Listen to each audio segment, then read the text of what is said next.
Когда кто-то использует слово «гениально» в отношении какого-либо художественного произведения, у меня автоматически включается режим скептика. Это слово, так же как и шедевр, начали употреблять слишком часто, отчего его исконное значение просто улетучилось. Да я и сам время от времени грешу подобным. Однако сейчас я хочу использовать его в его первоначальном смысле. Смешарики гениальны. Они, возможно, вообще лучшее, что создавали российские креаторы в сфере мультипликации. Я попытался перерыть большинство анимационных рус-проектов, и ничего из найденного мной просто не представляется сопоставимым с тем величием, коим являются смешные шарики. И я тут не шучу. Мне до сих пор сложно осознать то, что подобный проект появился в нашем пространстве. Все, что я сейчас говорю, конечно, относится к классическим 2D смешарикам и в определенной степени их возвращением. Но мы сегодня по большей части затронем именно мультсериал 2000-х. Тот самый легендарный мультсериал, про который существуют мириады мемов, тысячи разборов скрытого и нескрытого смыслов, а также просто подытоживающих обзоров. Феномен смешариков – это поистине уникальная вещь для России и СНГ. Они, в отличие от других немногочисленных успешных ру-проектов, претендуют на ценность и свое отдельное место в искусстве анимации. И сегодня мы поговорим о том, как так получилось. Главная составляющая всего мультфильма про смешных шариков – это простота. Я бы сказал, что авторы довели этот аспект произведения чуть ли не до идеального уровня. Это эталонный пример минимализма в кино. С самого начала, когда создатели лишь начинали заниматься производством мульта, одной из главных концепций сериала стало создание максимально простых персонажей округленной формы. Все это делалось для того, чтобы дети, смотрящие смешариков, могли легко рисовать главных героев.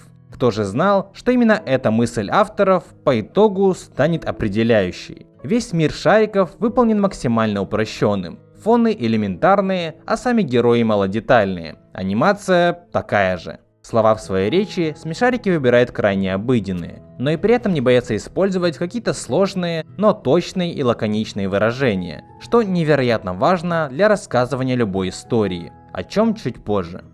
Как я и говорил, в сторителлинге важной составляющей, безусловно, является исключительная лаконичность истории. В книгах это не так ярко выражено, но в аудиовизуальных произведениях все наоборот. В кино и анимации просто элементарно нет времени и денег, чтобы мямлить одну и ту же мысль из раза в раз. Любое лишнее слово – это деньги. Да и зритель попросту не захочет смотреть кино, которое будет бессмысленно нагроможденным всякими нелепыми и ненужными словами, прямо как мое предыдущее предложение. И авторы смешариков это прекрасно понимают. Каждая серия идет 6 минут.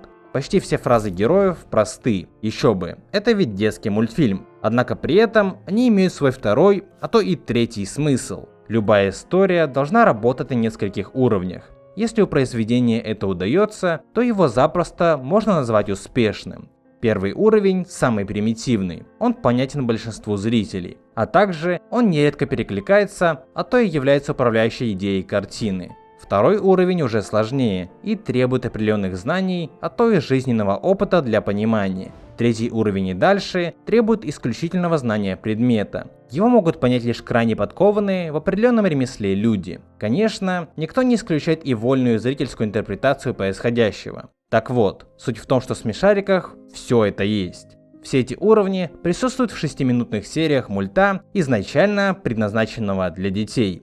И вот это действительно удивительно. С весьма ограниченным бюджетом для мировой анимации авторы вынесли из этого выгоду. Простота не требует затратности в техническом плане, но вот в креативном очень даже требует. Именно здесь проявилась творческая мощь команды, работающей над шариками. Насколько я знаю, боссы студии, занимающиеся производством мультфильма, всячески поощряют проявление творчества у сотрудников. Даже так. Теперь же немного поговорим про многоуровневый смысл мультфильма.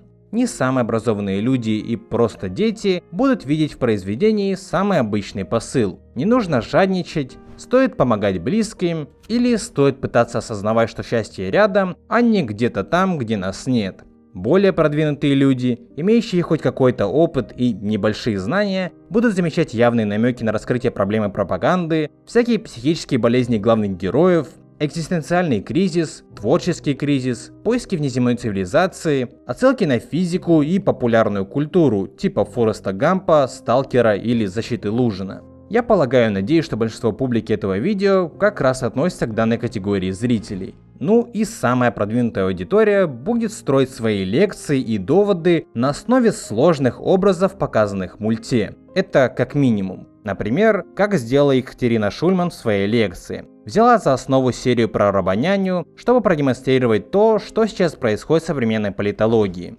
Предельную глубину вселенной смешариков также придает и тот факт, что у всех героев есть свои психические проблемы. У ежика ипохондрия, обсессивно-компульсивные наклонности и панические атаки. У Копатыча посттравматический стресс. Бараш склонен к депрессии. У Кроша явная гиперактивность. У Пина нездоровый перфекционизм и так далее. Благодаря чему зрителям куда легче воспринимать героев мультсериала как многогранных, проработанных персонажей, коими они, естественно, и являются. Особую роль часто играют как раз депрессивные оттенки в мультсериале. Про это запросто можно делать отдельное видео.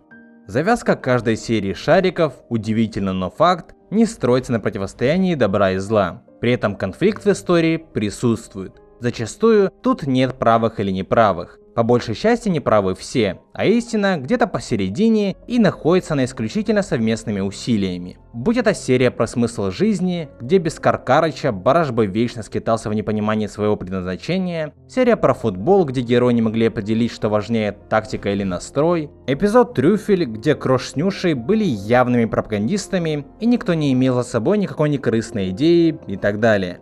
Конфликт тут строится не на умышленном негативно настроенном противостоянии, а скорее на общем непонимании того, что происходит, и точно таком же общем желании понять, что есть правда.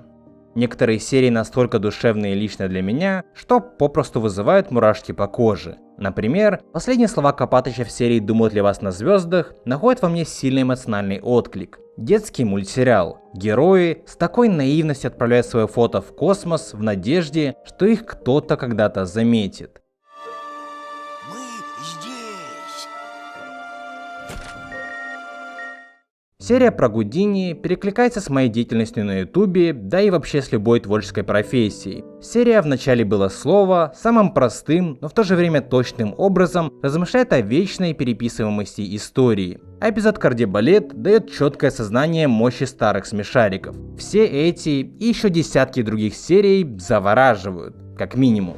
А что насчет новых шариков? Я посмотрел несколько серий и все же заметил некую повторяемость в мульте. Авторы будто пытаются копировать самих же себя. Но в целом эпизоды правда выполнены в духе оригинала. Особый интерес для меня представляют две истории – «Винтики» и «Эмигрант». «Винтики» — это сильная серия про то, что происходит с человеком, который стал намного образованнее своего окружения и просто не в состоянии с ним больше общаться. А «Эмигрант» представляет для меня исключительно личный интерес в связи с своей тематикой. Хоть ответ на вопрос миграции предоставлен крайне категорично и однобоко, но все же это интересная пародия на современных русских. Как бы там ни было, смешарики прочно вшились в современную культуру не только СНГ, но и всего мира. Аудитория мультсериала в Китае даже больше, чем в России. Поэтому да, это мировая классика, даже если пока что не признанная. Шариков делает гениальными та тактика, с которой авторы подошли к созданию, а также сильный настрой. Искусство простоты в мультфильме подчеркнуто до невообразимости, что меня лишь привлекает пересматривать эти серии.